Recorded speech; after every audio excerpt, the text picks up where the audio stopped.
继上一集视频将公母鱼分开饲养以后，再来调整一下这个鱼缸的小鱼隔离盒。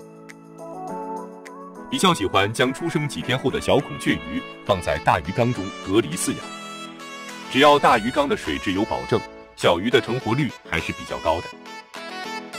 下面要对这种隔离盒做一个调整，让它能漂浮在鱼缸里，进一步提高它的性能和机动性。这种隔离盒结构很简单，就不演示制作过程了。4块塑料板粘在一起形成主体构架，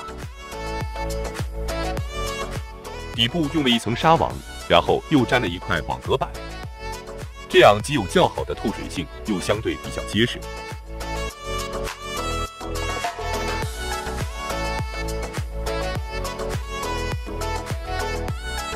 下面来实现让这个隔离盒能在水里飘起来。我们买观赏鱼或生鲜品时，有的会用泡沫保温浆包装，切下来一块，修整成这个样子就可以。把泡沫套在隔离盒上面，这样套紧压平后就完成了。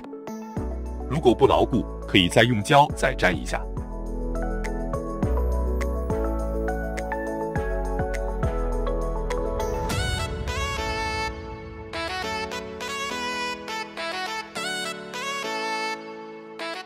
把鱼缸里原有的隔离盒取出，下面来试下新制作的漂浮款隔离盒。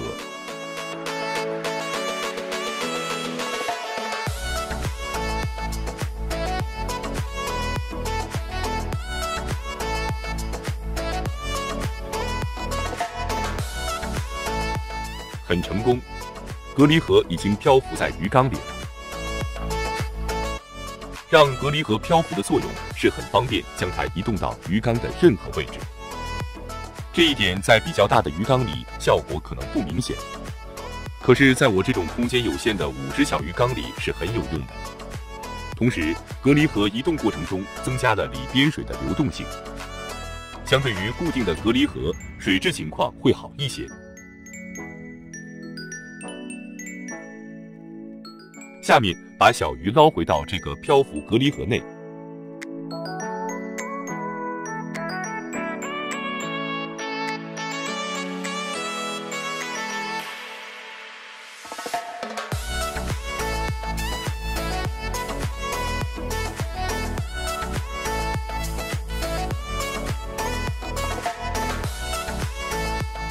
小鱼是孔雀鱼种群的基础保证，几十条甚至上百条小鱼中，只要出现几条精品，就有可能极大提高整缸鱼的精品率。给它们提供一个良好的生存环境是很重要的。